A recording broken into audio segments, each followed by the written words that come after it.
Bien, bonjour à toutes et bonjour à tous. Je vais vous parler, moi, aujourd'hui de la mémoire à travers un auteur qui s'est beaucoup intéressé à cette question et qui est Bergson, et à travers la distinction opérée par Bergson entre ce qu'on appelle chez lui la mémoire habitude et la mémoire souvenir.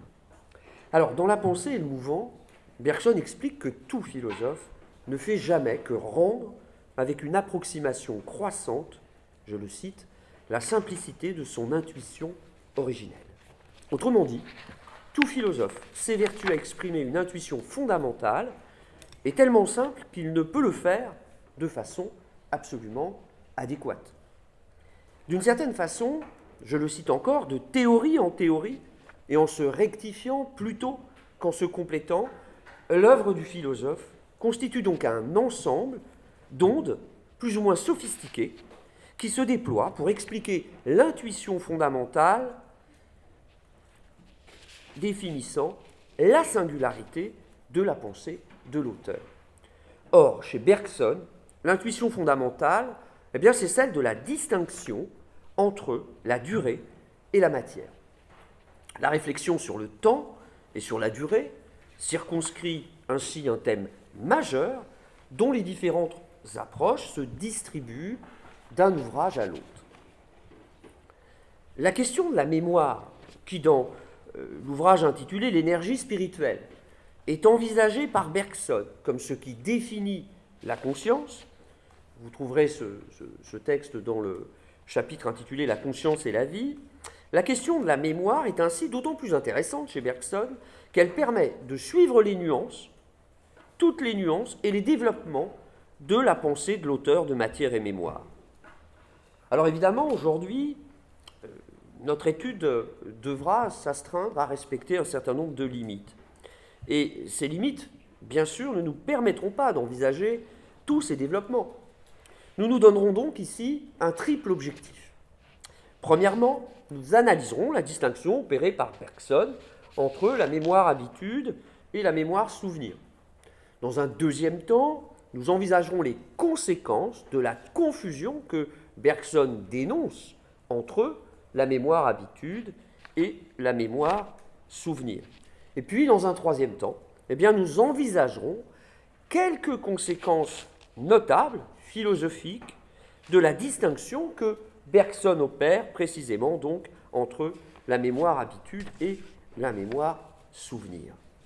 Alors, je le disais à l'instant, la mémoire et le temps, vous le savez sans doute, intéressent beaucoup Bergson. Bergson a lu William James. Il a lu le représentant le plus connu de ce courant de pensée philosophique qu'on appelle le pragmatisme. Il connaît la théorie du pragmatisme selon laquelle nous déclarons vraies les idées qui, dans un monde qui est toujours contingent, dans une réalité qui est toujours mouvante, nous ouvrent la possibilité, pour ainsi dire, de nous y insérer, de nous y orienter et donc d'y agir avec quelque chance de succès. C'est la raison pour laquelle Bergson, affirmant que la conscience n'est rien d'autre qu'une attention à la vie, lui accorde une fonction, et lui accorde une fonction qu'il définit très clairement dans une conférence qu'il a donnée en Angleterre en 1911. Je cite Bergson, « Retenir ce qui n'est déjà plus, anticiper sur ce qui n'est pas encore, telle est la première fonction de la conscience. » Or, cela entraîne que la conscience est d'abord mémoire. La conscience est d'abord la conservation du passé, mémoire qui permet précisément à la conscience de se projeter dans l'avenir. Au fond, la mémoire est ici projective.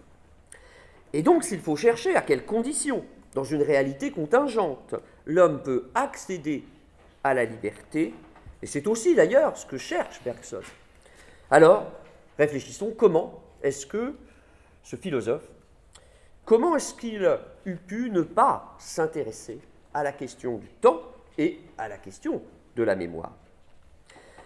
C'est dans Matière et mémoire, cet ouvrage qu'il a publié en 1896, que le philosophe expose la distinction, qui va être l'objet de notre étude, selon lui essentielle, entre la mémoire habitude et la mémoire souvenir.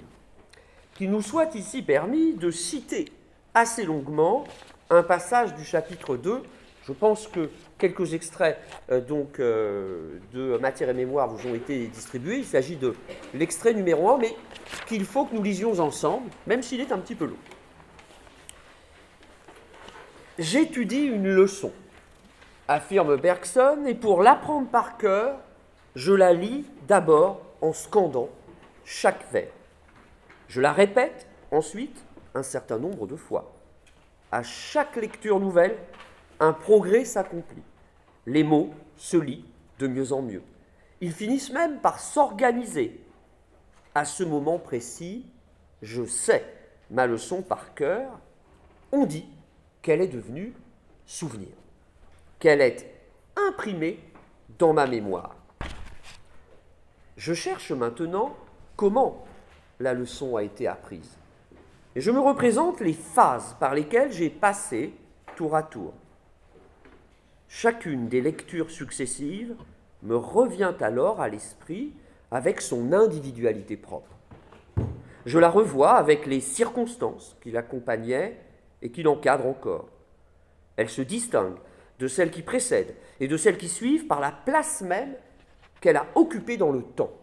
Bref, chacune de ces lectures repasse devant moi comme un événement déterminé de mon histoire. On dira encore que ces images sont des souvenirs, qu'elles se sont imprimées dans ma mémoire. On emploie les mêmes mots dans les deux cas. S'agit-il de la même chose? Le souvenir de la leçon en tant qu'apprise par cœur a tous les caractères d'une habitude. Comme l'habitude, il s'acquiert par la répétition d'un même effort.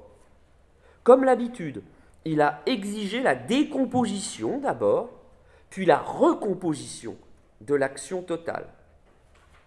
Comme tout exercice habituel du corps, enfin, il s'est emmagasiné dans un mécanisme qu'ébranle tout entier une impulsion initiale, dans un système clos de mouvements automatiques qui se succèdent dans le même ordre et occupent le même temps.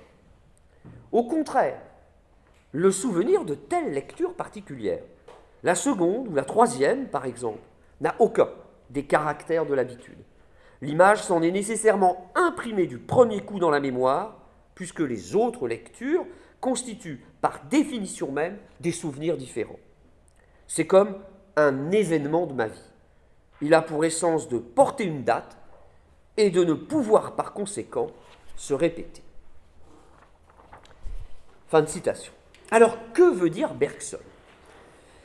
Il veut dire qu'il faut impérativement distinguer le souvenir de la leçon qui fait qu'elle est apprise et le souvenir de telle ou telle lecture de la leçon. Le souvenir de la leçon, il a le caractère de l'habitude. Et l'habitude, elle exige deux choses. On le voit bien d'ailleurs dans les opérations manuelles, dans les opérations techniques, qui impliquent des gestes et des mouvements corporels. La première chose qu'implique l'habitude, c'est la décomposition. Autrement dit, l'analyse des différentes séquences, des différents moments de l'action totale. Car c'est bien la décomposition de ces différentes opérations qui rend possible la recomposition ordonnée et ainsi la répétition qui rend elle-même possible la mémorisation de l'action. Mais l'habitude implique une deuxième chose, un effort et la répétition de cet effort. Répétition qui va rendre possible le déroulement d'un mécanisme corporel qui est mis en branle, veut dire Bergson, par une impulsion initiale.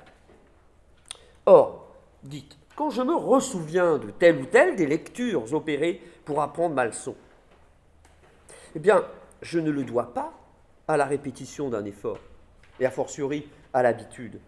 L'image de cette lecture particulière, eh bien, elle s'est forcément imprimée, sans rien devoir aux autres lectures, puisque ces dernières, de par leur contexte respectif, des souvenirs correspondent à des souvenirs différents. Et cela permet d'expliquer, en fait, qu'au contraire du souvenir de la leçon, le souvenir de telle ou telle lecture qui est opérée à un moment donné du temps et comme une sorte d'événement de ma propre histoire.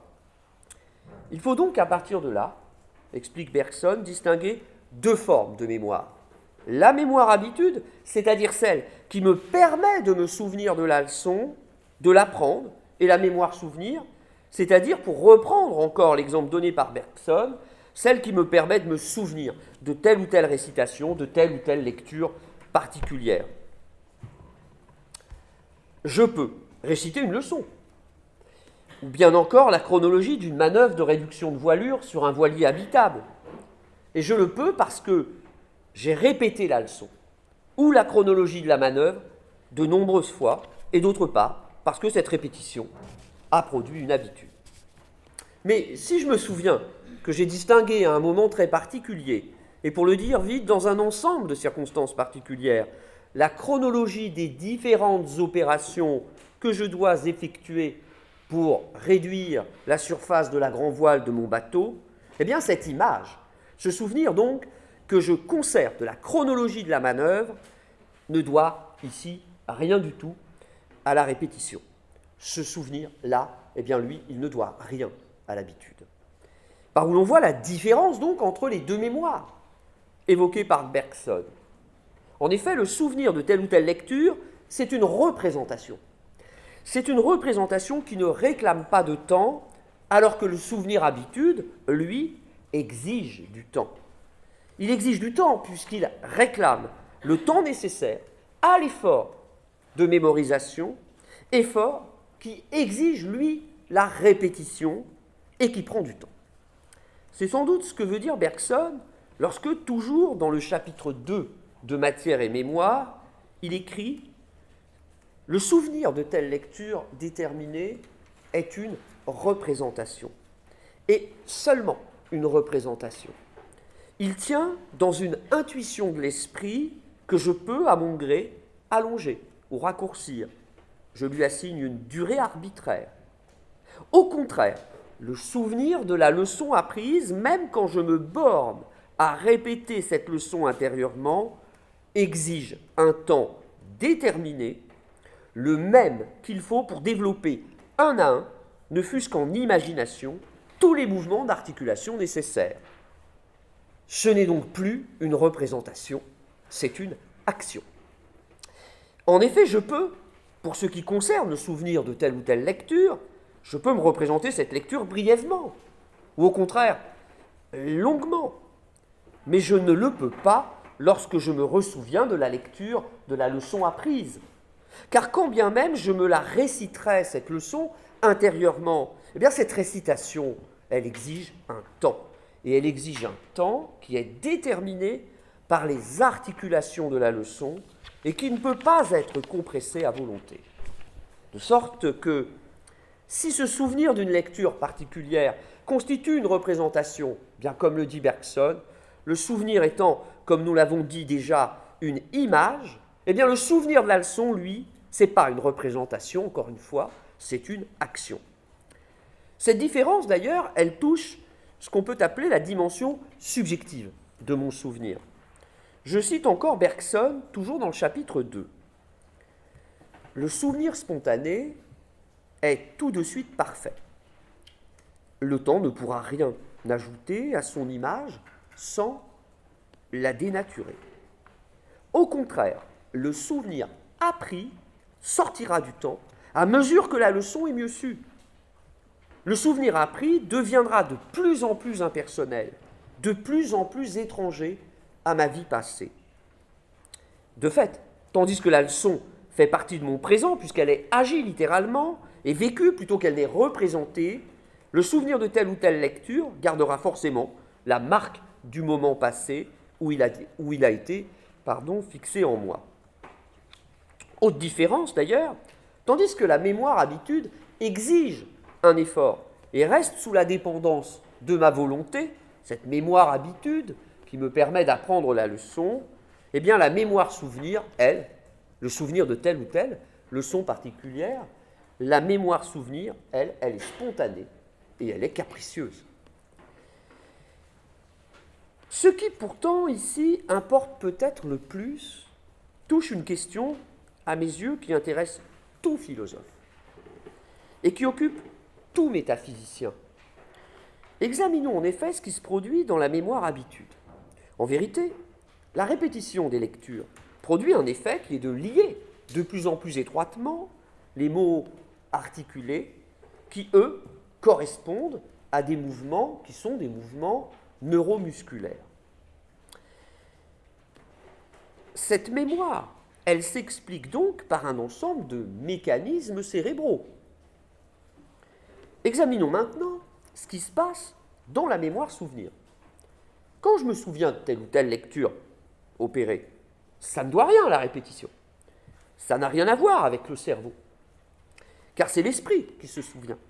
Et qui, pour le dire en un mot, est cette mémoire. C'est l'esprit qui est cette mémoire qui, de fait, permet, à mes yeux, de distinguer la matière et l'esprit. Dans la matière, explique Bergson, dans la conclusion de Matière et mémoire, dans la matière, je le cite, le passé se succède sans cesse à lui-même, dans un présent qui le répète simplement sous une autre forme. Fin de citation. Si mon crayon tombe 1000 fois, il tombera la 1000e fois comme il est tombé la première fois, et sans du tout conserver le moindre souvenir des chutes précédentes. En revanche, chaque événement vécu par l'homme est conservé, et chaque événement contribue à former une expérience qui, comme nous le disions au tout début de notre propos, pourra lui être profitable dans le futur. Le présent conserve donc le passé dont il s'enrichit. De sorte qu'étudier la mémoire, eh bien, c'est étudier l'esprit dans ce qu'il a de plus tangible. Bergson va même jusqu'à écrire, c'est dans le premier chapitre de Matière et mémoire, je le cite, « Si l'esprit est une réalité, c'est ici, dans le phénomène de la mémoire, que nous devons le toucher expérimentalement. » Pourtant, vous le savez, il est fréquent que l'on confonde les deux types de mémoire que Bergson s'évertue à distinguer. Il est fréquent que l'on confonde l'image qui est déposée par le vécu d'une expérience particulière et l'image qui est acquise par la répétition d'une même sensation. On se représente ainsi le souvenir comme une sorte de mixte, qui présente, explique Bergson, je le cite, par un côté l'aspect d'une habitude motrice et par l'autre celui d'une image plus ou moins consciemment localisée. C'est toujours dans le chapitre 2. Conséquence, on pense être fondé à considérer que la mémoire, eh bien, c'est une fonction du cerveau. Que c'est une fonction du cerveau et que les souvenirs, eh bien, ce sont des images qui seraient déposées dans le cerveau. Or, montre Bergson, si le cerveau est matière et s'il peut transmettre des mouvements dont la répétition explique la mémoire habitude, eh bien, le cerveau, par contre, il ne peut pas conserver des souvenirs comme la cire peut, elle, conserver l'empreinte d'un sceau. Et ça veut dire, selon Bergson, que si l'esprit est mémoire, il est différent du cerveau qui, lui, est matière. Or, on considère très souvent, vous le savez, que le cerveau, eh bien, il contient des souvenirs qui s'y trouveraient déposés, localisés, qui auraient été fixés comme des traces solides par la répétition. Cette approche matérialiste, au sens littéral du mot, a même les faveurs de la science, qui s'intéresse, vous le savez, d'abord à la dimension matérielle des phénomènes. D'autant d'ailleurs que l'étude des maladies de la mémoire semble valider, au premier abord, l'idée que les souvenirs, eh bien, ils se trouvent enfermés dans le cerveau. Mais le raisonnement qu'on développe ici, quand on pense que les souvenirs sont enfermés, localisés dans le cerveau, ce raisonnement n'est-il pas discutable? En effet, parce qu'on constate que telle ou telle partie du cerveau est lésée et que des souvenirs sont oubliés, on en déduit que ce sont les lésions affectant le cerveau qui expliquent la disparition des souvenirs, et donc que le cerveau est le réceptacle des souvenirs. Or, ce raisonnement, est-ce qu'il ne revient pas, en vérité, à confondre une relation de parallélisme et une relation de causalité? Et est-ce que, de fait, il ne faudrait pas plutôt, avec Bergson, se demander si le cerveau est bien la cause ou si le cerveau n'est pas plutôt l'occasion du souvenir? Alors, évidemment, on sait que Bergson, l'auteur de Matière et Mémoire, ne regarde pas la science avec dédain. Il suit la science avec un grand intérêt. Il suit avec beaucoup d'intérêt les travaux scientifiques, donc, dont il ne peut pas ignorer les conclusions. De fait, une des questions principales que se pose Bergson ici, c'est celle de savoir précisément quels sont les rapports entre la mémoire et la matière du cerveau. Après avoir distingué la mémoire habitude et la mémoire souvenir, lui, en fait, il considère que l'esprit n'oublie rien. Bergson considère que l'esprit n'oublie rien, et ça s'explique aisément, selon lui. En effet, si la mémoire ne dépend que de l'esprit, et si elle ne dépend pas de la matière, on parle ici évidemment de la mémoire souvenir, pas de la mémoire habitude. Bien, il n'y a aucune raison pour qu'on oublie quelque chose. Bergson écrit d'ailleurs dans l'Énergie spirituelle, « Oui, je crois que notre vie passée est là, conservée dans ses moindres détails, et que nous n'oublions rien, et que tout ce que nous avons perçu, pensé, voulu, depuis le premier éveil de notre conscience, persiste indéfiniment. » Fin de citation.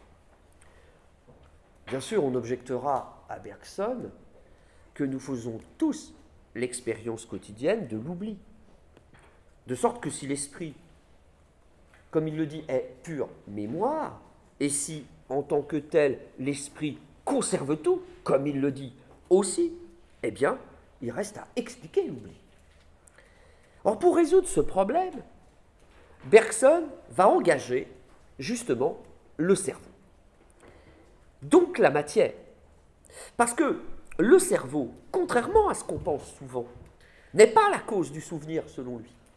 Au contraire, le cerveau, il permet d'expliquer, enfin c'est ce qu'engage Bergson, non pas pour expliquer le souvenir, mais pour expliquer dans Matière et Mémoire pourquoi nous avons l'impression d'oublier le passé. Pour comprendre cela, il faut souligner, en effet, que pour Bergson, le cerveau, c'est un moyen d'action. Qu'est-ce que c'est que le cerveau? C'est le moyen de l'action. Par le biais de la perception sensible, en effet, par le biais de nos sens, par notre corps, donc, nous recevons des informations. Ces informations qui proviennent du monde extérieur, ces informations qui sont transmises au cerveau. Or, le cerveau, à partir de ces informations reçues, qu'est-ce qu'il fait? Eh bien, il prépare les mouvements corporels qui sont les mieux adaptés aux sollicitations extérieures, c'est-à-dire à la situation dans laquelle on se trouve. Le cerveau apparaît bien comme un moyen d'action. Et c'est précisément cette fonction du cerveau qui, selon Bergson, explique que telle ou telle image, et non telle ou telle autre image, remonte du passé à la surface de la conscience, conscience dont nous ne devons pas oublier qu'elle est, comme l'a dit Bergson, attention à la vie. La conscience, c'est l'attention à la vie. En effet, mise en demeure d'agir, et je le suis comme vous l'êtes à chaque instant, mise en demeure d'agir dans une réalité mouvante. Si je n'oublie rien, je ne fais remonter à la conscience que les souvenirs du passé qui peuvent orienter mon présent et qui peuvent orienter mon action. Parce que j'ai sans cesse besoin de faire face à des situations toujours nouvelles, s'impose de fait une espèce de tri entre les images du passé, images parmi lesquelles je ne retiens que celles qui me sont utiles maintenant. Et ça permet d'ailleurs de comprendre aussi, selon Bergson, la différence qu'on doit faire, il l'explique avec beaucoup de précision dans Matière et Mémoire, la différence qu'on doit faire entre le rêveur et l'homme d'action. Je cite Bergson. Supposez que je me désintéresse de la situation présente, de l'action pressante. Supposez que je m'endorme. Alors, ces souvenirs immobiles, sentant que je viens de soulever la trappe qui les maintenait dans le sous-sol de la conscience, se mettent en mouvement, ils se lèvent, ils s'agitent. Fin de citation. Contrairement au rêveur, l'homme d'action, lui, il tient à distance les souvenirs qui ne sont pas utiles. Mais si l'obstacle qu'il dresse devant ces souvenirs inutiles est trop fort, l'homme il devient à ce moment-là comparable à une sorte d'animal inférieur, adapté au monde environnant, mais d'une adaptation, pour ainsi dire, automatique. Or, l'homme d'action, eh bien, ce n'est pas un automate. Il se distingue par la rapidité avec laquelle il appelle au secours de la situation dans laquelle il se trouve, les souvenirs qui s'y rapportent. De sorte que l'homme d'action est littéralement à mi-chemin du rêveur et de celui qu'on pourrait appeler l'impulsif. Sur ce point, je vous renvoie, pour gagner un petit peu de temps, à l'extrait numéro 3 que vous avez sous les yeux. Et je poursuis donc mon propos pour vous dire qu'en vérité, l'action équilibrée, elle exige en vérité le concours de la mémoire d'une part et de la matière du cerveau d'autre part. Car le cerveau doit faire appel aux images passées et les sélectionner en vue de préparer la meilleure réponse, encore une fois, on l'a déjà dit, aux sollicitations extérieures. Le cerveau n'est donc pas le lieu où les images du passé se trouvent. Ce n'est pas le lieu où les souvenirs sont déposés. Le cerveau est le lieu de leur rappel. Ce n'est pas la même chose. Ce qui permet de penser d'ailleurs, selon Bergson, d'une façon tout à fait intéressante et singulière, ce qu'on appelle communément l'amnésie. En effet, les liaisons cérébrales, montre Bergson, eh bien, les lésions cérébrales, elles ne font pas disparaître les souvenirs du cerveau. Comme si ces souvenirs résidaient dans le cerveau. En fait, les lésions cérébrales, elles perturbent le mécanisme qui permet de ramener les souvenirs à la lumière de la conscience, qui permet de ramener les souvenirs sur la perception sensible actuelle. Donc d'associer les souvenirs du passé à la perception sensible actuelle. Bergson l'explique. Soit ces lésions cérébrales empêchent le corps de prendre l'attitude qui est adaptée au rappel de l'image souvenir. Soit ces lésions empêchent le souvenir de s'actualiser, c'est-à-dire littéralement qu'elles coupent les attaches du souvenir avec la réalité présente. C'est ce que Bergson explique dans l'extrait numéro 4 que vous pourrez étudier attentivement. Et par conséquent, l'hypothèse d'image emmagasinée dans le cerveau, eh bien, elle se révèle, selon Bergson, aussi peu efficace qu'insuffisante. En effet, si les souvenirs étaient réellement déposés dans le cerveau, eh bien, aux oublis que nous pouvons connaître correspondraient des lésions du cerveau et des lésions du cerveau caractérisées.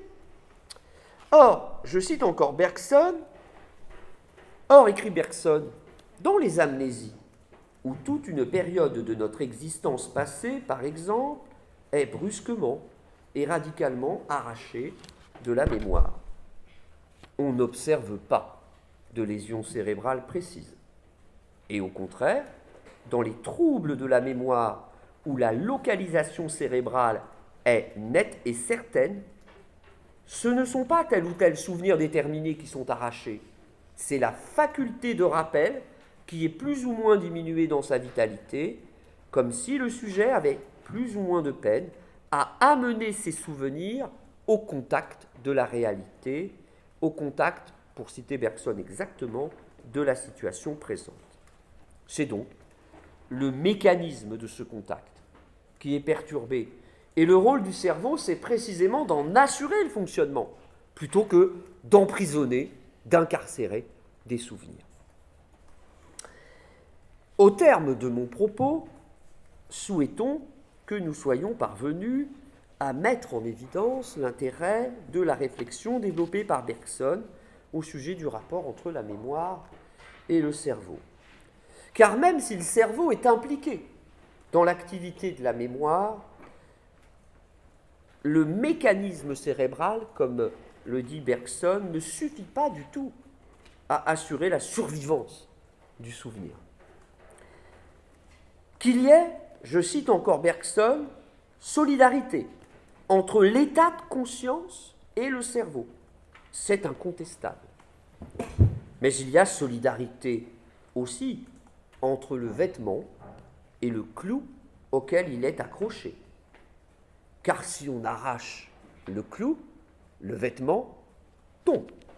Fin de citation. Comprenons, de la même manière que la solidarité du clou et du vêtement n'enlève rien au fait que le clou est distinct du vêtement, la solidarité entre le cerveau et la conscience n'implique absolument pas qu'il faille confondre le cerveau et la conscience, bref, la matière d'un côté et l'esprit de l'autre.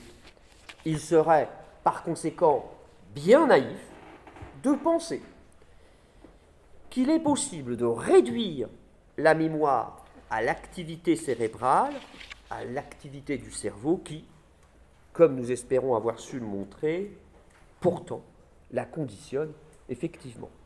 Je vous remercie de votre attention.